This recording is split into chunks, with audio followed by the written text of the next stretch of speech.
Je vais commencer normalement afin de vous mettre à l'aise. Qu'est-ce que vous pensez du changement de la météo du temps? Je ne vais rien dire par rapport au changement de temps. C'est gloire à Dieu parce qu'on se lève une heure avant. J'ai pas d'alarme, je n'utilise pas d'alarme. C'est comme si je programme l'alarme juste pour les dimanches, au cas où. Et c'est comme ça que l'alarme sonne. Ça arrive que l'alarme sonne 2 fois par année. Alors, bon, on va passer à des choses sérieuses. On va commencer avec la période des Pâques. Nous aimons la période des Pâques.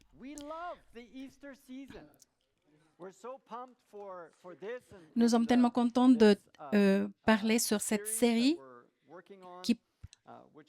qui parle sur les Pâques, qui fait partie du calendrier de chrétiens. Et on voudrait se concentrer sur la personne de Jésus. Il y a d'autres moments difficiles où on va parler de problèmes et des besoins et ce que l'Église devrait faire ou ce que l'Église devrait dire, mais cette fois-ci, on voudrait juste se concentrer sur la personne de Jésus. Et la méthode que nous allons utiliser, c'est aller plonger dans le livre de Jean qui parle sur la vie, la mort et la résurrection de Jésus à partir de la perspective des gens. Et mon sujet aujourd'hui, c'est inviter les sauveurs. Jésus, c'est la personne qui invite, c'est lui qui invite. Est-ce qu'on peut prier? Merci Seigneur, tu as commencé déjà à ton travail. Quel merveilleux travail que tu fais. Quel merveilleux travail de louange.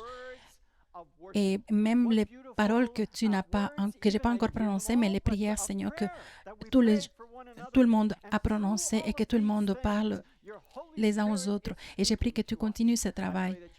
Et ce matin, que ces messages aillent droit au cœur, mais qui nous bâtissent, qui nous encouragent et qui nous amènent beaucoup plus près de toi. Au nom de Jésus, Amen. Alors, l'évangile de Jean commence avec un prologue.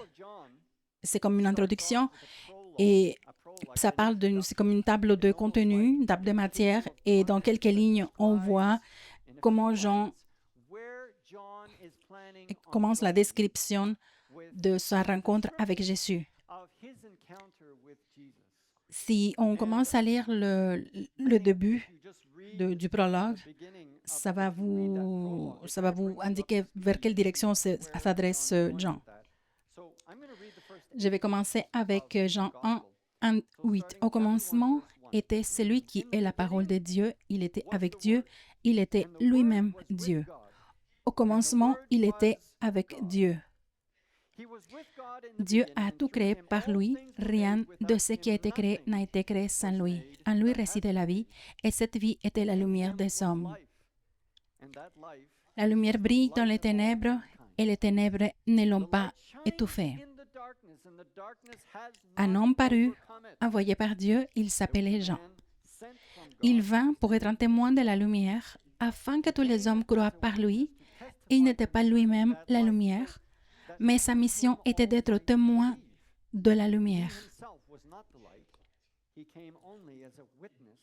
Et ça nous parle aussi du caractère, de l'histoire de cet évangile, et qui parle de Jean-Baptiste. Il y a plusieurs gens. Aujourd'hui aussi, il y a beaucoup de gens. Mais lui, c'est Jean-Baptiste. Et le ministère de Jean-Baptiste était résumé par le fait qu'il préparait le chemin et montrait aux personnes Jésus-Christ. Et c'est ça ce qu'il a fait à plusieurs occasions. Et on va lire Jean 1, 35, 39. Le lendemain, Jean était de nouveau là avec 2 de ses disciples. Il vit Jésus qui passait et il dit, Voici, c'est ce qu'il fait. Voici l'agneau de Dieu. Les deux disciples entendirent les paroles des gens et se mirent à suivre Jésus. Celui-ci se retourna, vit qu'ils les suivaient et leur demanda, « Que désirez-vous » ?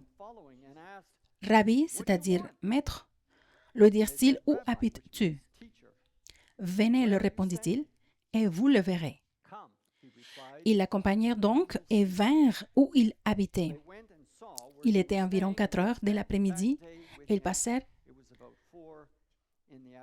le reste de la journée. Je pense que les deux disciples, Jean, les deux disciples qui s'appelaient André et Jean lui-même, qui était l'auteur de l'Évangile, il y avait deux disciples qui avaient cette rencontre avec Jésus. Jean écrit avec beaucoup de détails sa première rencontre avec Jésus parce qu'il a été là. Il a été là. Et je pense que les premières impressions sont très importantes. C'est ça, les impressions on l'a vraiment impacté. Et Jean était peut-être à ce moment-là, il était le plus jeune. Je ne sais pas quel âge, mais il était le plus jeune. À ce moment-là, peut-être qu'il était un adolescent à ce moment-là. Et on va regarder ce qui passe. Jean le Baptiste signale Jésus et les deux disciples, André et Jean, ont décidé de le suivre. Et nous avons les premières inscriptions de ces paroles de Jésus dans l'Évangile de Jean qui dit « Que désirez-vous » ? C'est la première chose qu'il dit. Et il marche et tout, on voit quelqu'un. Je ne pense pas que cette réponse n'était pas rude, mais il se révèle que André et Jean montraient de l'intérêt et ils étaient déterminés à comprendre un peu plus sur qui était Jésus. Jean le Baptiste, il signalait Jésus-Christ. Et il cherchait à savoir c'était qui était cette personne. Peut-être que les premières choses que je vais mentionner, c'est de mettre attention sur ce que vous regardez dans votre vie.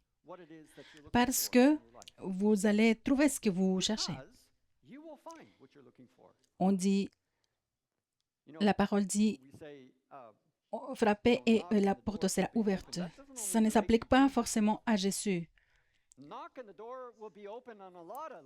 C'est un principe général. Si vous regardez, si vous ciblez quelque chose,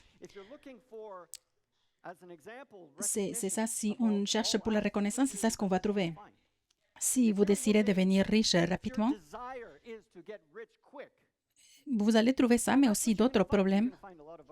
C'est ça ce que vous cherchez, c'est ça ce que vous allez trouver. Si vous cherchez une relation romantique sans responsabilité, devinez quoi, vous allez trouver ça. Parce qu'en général, ce qu'on trouve, ce qu'on cherche dans notre vie, c'est ça ce qu'on trouve. Une autre manière de dire cela, c'est que le désir qu'on alimente soi-même, on alimente soi-même avec notre désir. Je vais le dire. On désire ce qu'on nourrit nous-mêmes. On désire ce qu'on désire nous-mêmes.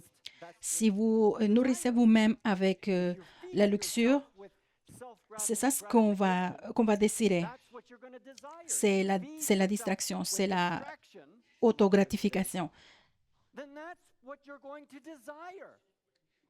Psaume 41:2 dit « Comme une biche tourne la tête vers les cours d'eau, je me tourne vers toi, ô Dieu. » Comment on arrive à cet endroit quand on se repentit, quand on désire Dieu, quand on se remplit soi-même avec des bonnes choses et les objectifs de Dieu, la parole de Dieu, on remplit soi-même avec des choses, avec la vérité, l'amour, la paix, la droiture. À ce moment-là, nous devenons quelqu'un qui désirons Dieu. quelle porte vous êtes en train de frapper ce matin? Parce que nous pouvons parler sur les pouvoirs de Jésus qui transforment la vie jusqu'à ce qu'on perde le souffle. Mais si on ne se met pas de- mais si on ne se met pas debout avec Jésus pour frapper la porte, on ne verra jamais où est-ce que le Seigneur habite. Alors, quelle porte vous êtes en train de frapper? Qu'est-ce que vous êtes en train de chercher? Alors, André et Jean ont invité Jésus dans leur vie. Jeunes adultes, est-ce que les jeunes adultes continuent à inviter des personnes? J'ai fait ça quand j'étais jeune. J'étais jeune et je me suis mariée à 30 ans.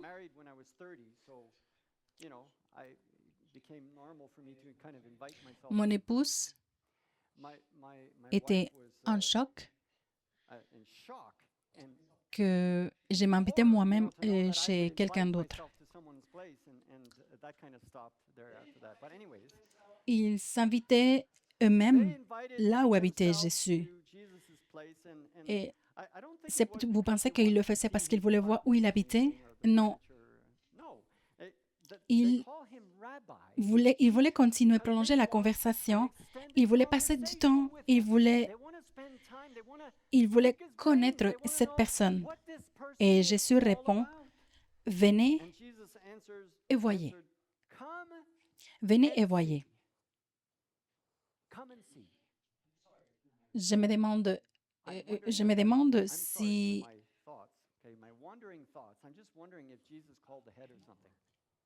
Je me demande, maman, il y a des personnes qui vont venir pour le lunch. Et la maman va dire, non, non, non, on n'est pas, la maison est en désordre, je n'ai même pas encore commencé à cuisiner. Maintenant, Jésus va arriver, il dit, venez et voyez. Il m'a pensé pour un moment, qu'est-ce que ça veut dire inviter quelqu'un quelque part? On invite quelqu'un quelque part. Si on invite quelqu'un à Casa Greca, ce serait vraiment gentil.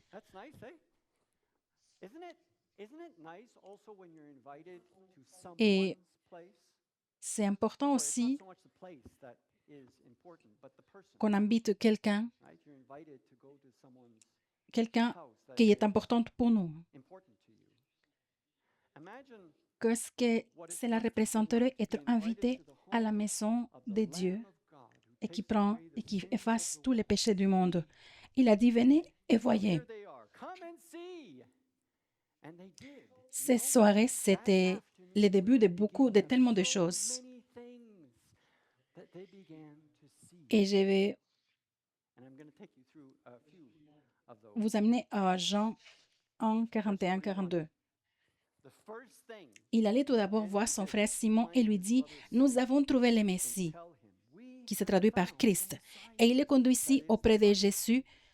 Jésus le regarda attentivement et lui dit, « Tu es Simon, fils de Jonas. Eh bien, on t'appellera Céphas. » Ce qui veut dire Pierre.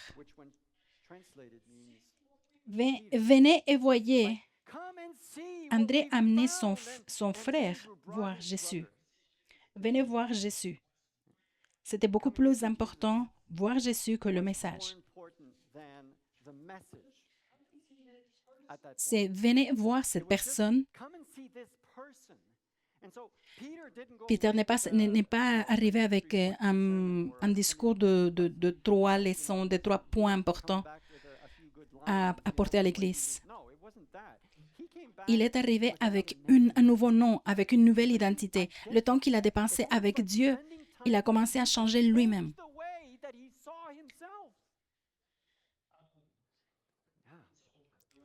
Et également, les membres de la famille et tous les amis ont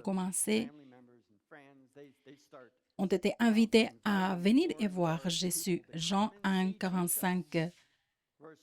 Philippe, à son tour, alla voir Nathanaël et lui dit, « Nous avons trouvé celui dont Moïse a parlé dans la loi et que les prophètes ont annoncé. C'est Jésus, le fils de Joseph, de la ville de Nazareth. De Nazareth, que peut-il venir de bon de Nazareth? Viens et vois toi-même. Venez et vois. Viens et vois toi-même. Jésus vit Nathanaël s'avancer vers lui. Alors il lui dit, voilà un véritable Israélite, un homme d'une parfaite droiture. D'où me connais-tu? Lui demanda Nathanaël.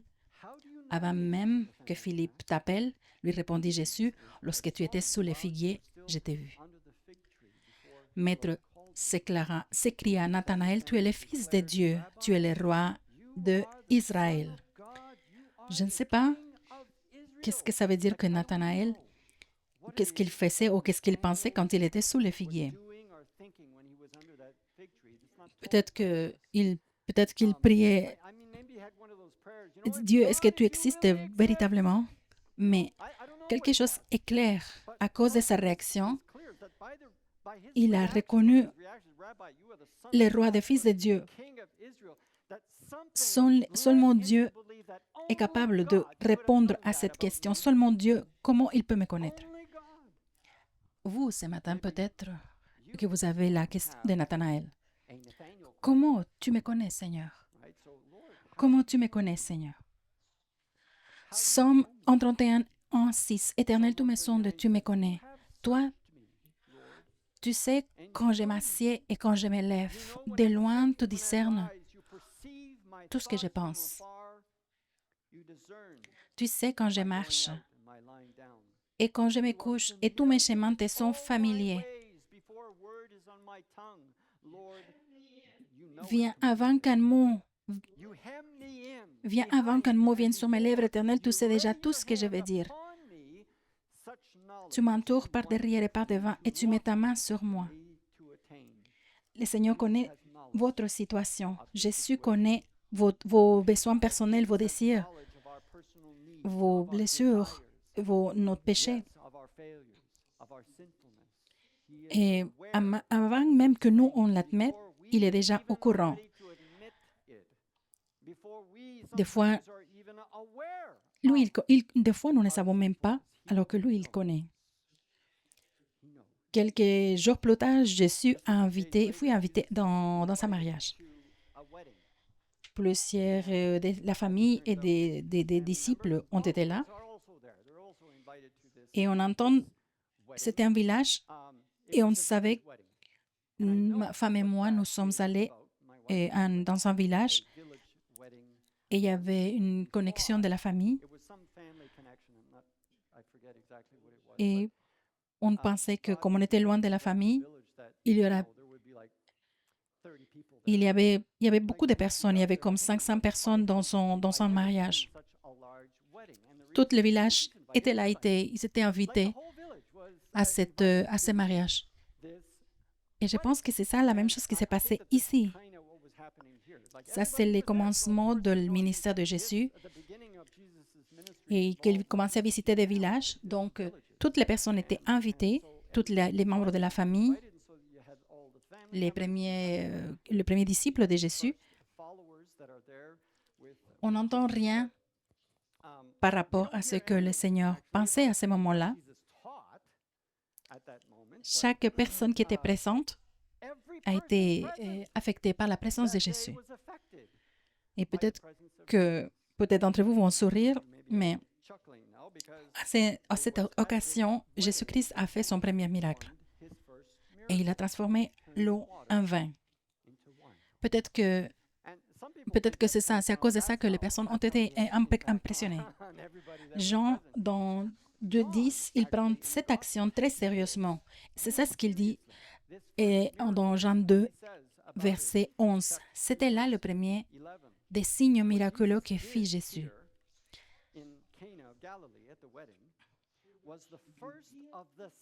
C'est le premier signe miraculeux que Jésus fit, cela se passa à Cana en Galilée. Il révéla ainsi sa gloire et ses disciples crurent en lui. Il y a un signe qui a été révélé sur son ministère, qu'il était capable de transformer l'ordinaire en quelque chose d'extraordinaire. il amenait sa présence et il apportait la joie et la liberté et la célébration. C'était ça le signe.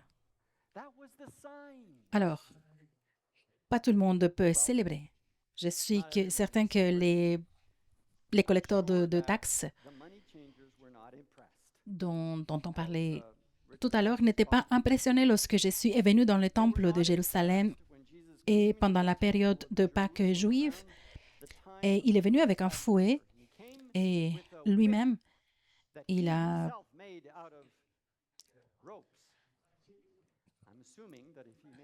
utilisé le fouet. Jésus-Christ, est-ce que vous pouvez l'imaginer, Jésus? J'ai pas vu les tableaux qui on représente Jésus-Christ et on le voit comme je n'ai jamais vu un tableau où Jésus-Christ frappe les gens. Mais ici, il a un fouet et il commence à renverser les tables et à chasser les personnes qui étaient dans les temples. Et on va lire Jean chapitre 2, 18. Là-dessus, les gens lui dirent, « Quel signe miraculeux peux-tu nous montrer pour prouver que tu as le droit d'agir ainsi? » « Démolissez ce temple, leur répondit Jésus, et en 3 jours, je le relèverai. » Comment répondirent-ils? Il a fallu 46 ans pour reconstruire le temple, et toi, tu seras capable de le relever en 3 jours? Mais en parlant du temple, Jésus faisait allusion à son propre corps. Plus tard, lorsque Jésus fut ressuscité, ses disciples se souvinrent qu'il avait dit cela et ils crurent à l'Écriture et à la parole que Jésus avait dite. Ce que Jésus disait, il parlait de sa résurrection, de son pouvoir sur la mort. Et ça a été le signe, c'était le signe de son autorité pour dicter comment Dieu devait être loué. Le Seigneur indiquait comment le Seigneur devait être loué, non pour notre convenance, mais pour sa gloire. On ne loue pas le Seigneur comme un rituel vide, mais on le loue avec notre cœur et notre mentalité qui sont impliquées et par l'amour de Dieu et on obéit lorsqu'on obéit ses commandements. On le loue non avec un égoïsme, mais dans humilité et avec repentance devant la sainteté et toute la gloire de Dieu. Pas loin un peu plus tard, un pharisée appelé Nicodémus, il est venu voir Jésus. Il était un chef religieux et il avait la difficulté de voir la connexion entre Dieu et cet homme qui s'appelle Jésus. C'est une longue conversation. Je vais juste apporter seulement quelques versets. Et Jean 3, 2 et 3. Ils vont trouver Jésus de nuit et lui saluent en ces termes, « Maître, nous savons que c'est Dieu qui t'a envoyé pour nous enseigner, car ces personnes ne sauraient accomplir les signes miraculeux que tu fais si Dieu n'était pas avec lui. » Jésus lui répondit, « Vraiment, je te l'assure, à moins de renaître d'en haut, personne ne peut voir le royaume de Dieu. » Venez et voir, venez et voir. Personne peut voir ne saurait accomplir les miracles de Dieu que si Dieu n'était pas avec lui. Nicodème a vu les signes, mais il n'a pas vu vers qui se dirigeaient ces signes. L'invitation n'était pas de venir voir des signes. L'invitation, c'était de venir voir Jésus. Il savait que les miracles arrivaient par la main de Jésus, mais cette même main pouvait faire un miracle dans notre propre cœur. De l'autre côté du spectre, dans les chapitres suivants, Jésus a une conversation cœur à cœur avec une femme samaritaine. Et je vais pas trop aborder ce sujet. Je vais juste lire Jean 4, 28, 30. Je vais lire deux versets parce qu'il y a 2 ou 3 mots que je voudrais juste prononcer sur ce que cette femme a dit. Ensuite, alors, lorsque la femme s'accroche, se rendit à la ville, et voilà qui s'est mis à dire autour d'elle, « Venez voir un homme. Venez voir un homme qui m'a dit tout ce que j'ai fait. Et si c'était le Messie, les gens sortirent de la ville pour se rendre auprès de Jésus. » Il y a 4 chapitres qui parlent de. Je suis certain que nous avons 4 personnes. Jean, qui cherchait le Seigneur. Nathanaël, qui voulait une confirmation que Jésus était le Messie. Et il était prêt pour confirmer. Il voulait savoir si Jésus était le Messie. Pierre, il était un travailleur, très occupé, qu'il avait sa propre business, et c'est les gens qui l'ont invité. Les personnes qui étaient dans le mariage, ils n'ont pas venu voir Jésus.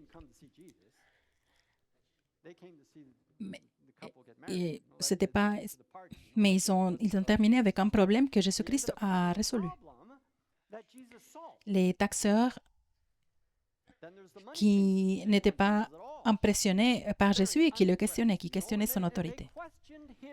Nicodémus, qui représentait une personnalité religieuse et éduquée et qui essayait de comprendre logiquement qui était Jésus. Et finalement, la femme samaritaine, qui n'était pas juive, n'était pas éduquée, qui n'était pas religieuse et qui n'était pas un homme. Ça, c'est important.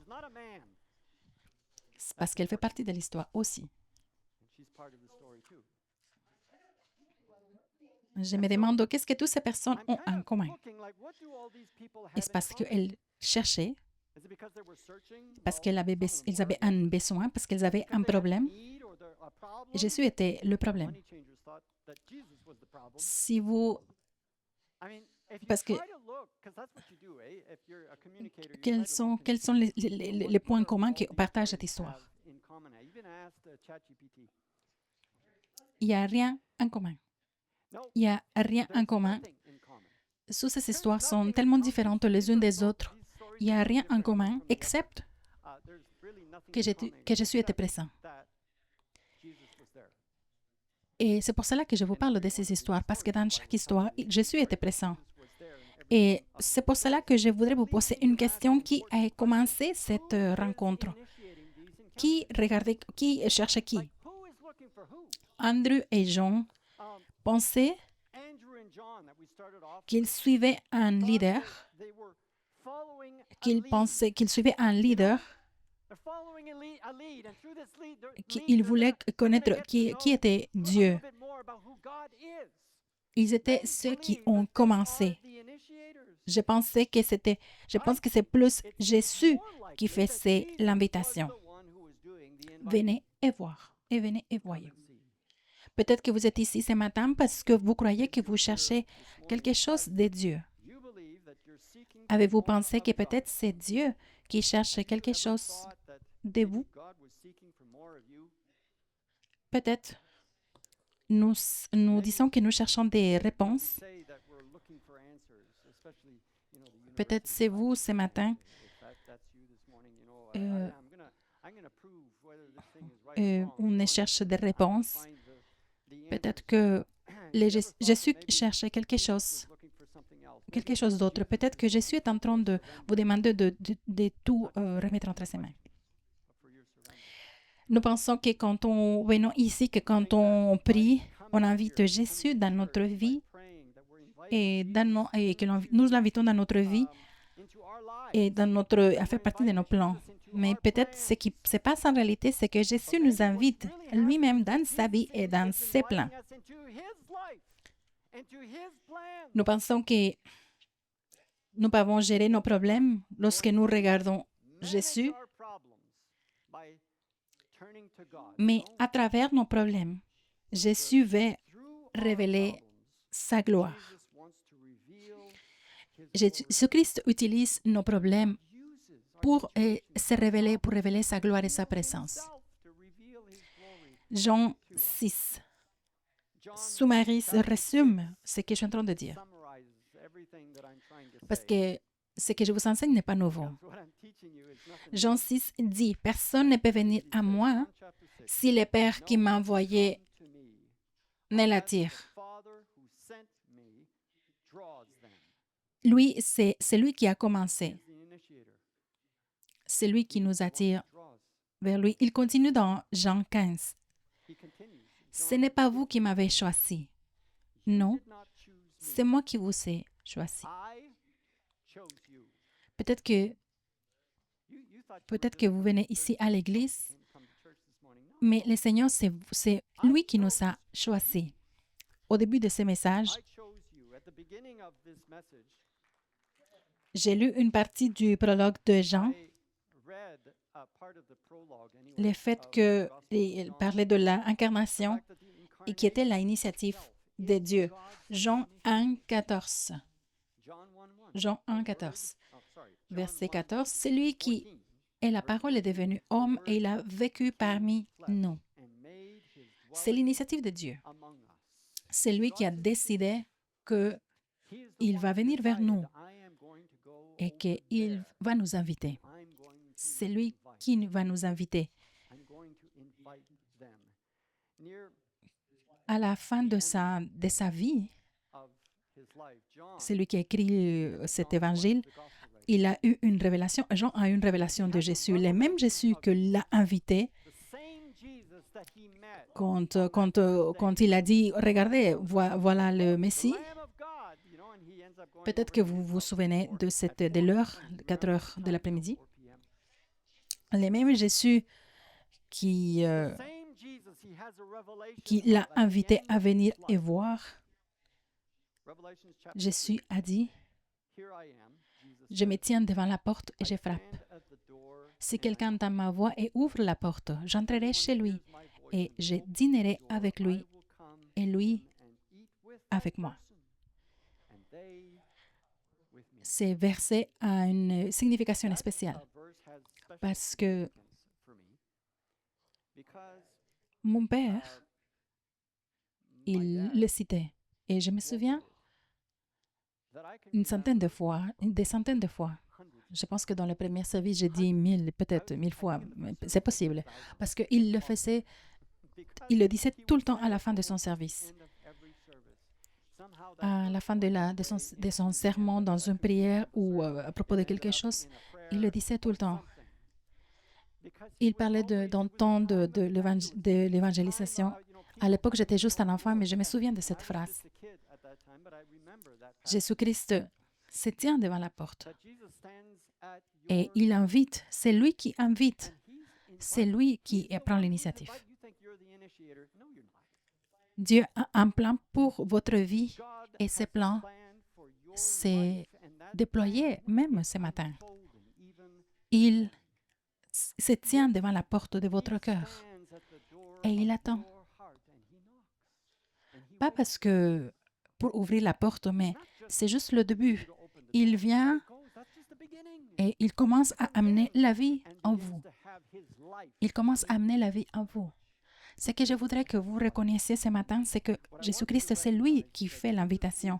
C'est lui qui frappe à la porte. Je ne sais pas pourquoi, qu'est-ce que vous cherchez ce matin dans votre vie, mais c'est Jésus-Christ qui court après nous. C'est lui qui court vers nous. Jésus-Christ n'est pas seulement un sauveur, mais c'est quelqu'un qui nous invite, un sauveur qui nous invite. Et c'est comme ça que je voudrais terminer ce message ce matin. Je vous invite. On va continuer cette série pour parler un peu plus sur Jésus-Christ, comment il nous guide, comment il est ressuscité pendant les Pâques. Mais ce matin, il vous invite, vous. Pourquoi on ne se met pas de vous pour quelques moments, le temps qu'on finisse ce service, et permettez-moi de faire cette invitation. Nous avons ici des serviteurs qui peuvent passer devant l'autel. Et peut-être que vous n'avez jamais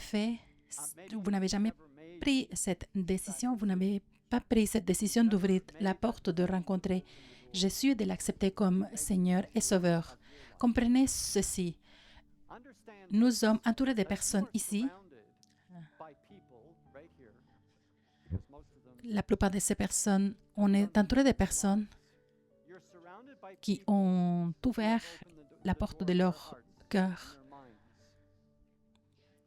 Et Jésus-Christ a transformé. Et on va le faire ici. Si vous passez devant, si vous pouvez donner votre prénom. Et vous pouvez tout abandonner entre les mains de Dieu. Vous pouvez demander de la prière. Seulement prenez du temps. Pas plus que ça. Mais ce matin, le Saint-Esprit, il vous interpelle. Je sais que le Saint-Esprit fait ça. Vous avez entendu le témoignage de cet homme qui est venu et que le Saint-Esprit lui a parlé. Et quand il lui a dit, « Je n'ai pas encore fini avec toi. Tu es à la maison. » C'est seulement le Saint-Esprit qui parle comme ça aux personnes. Ça, c'est Jésus qui frappe à la porte ce matin. Je vous invite ce matin, lorsque vous entendez cette louange, s'il vous plaît, passez devant et prenez du temps et priez. Et on va terminer ainsi.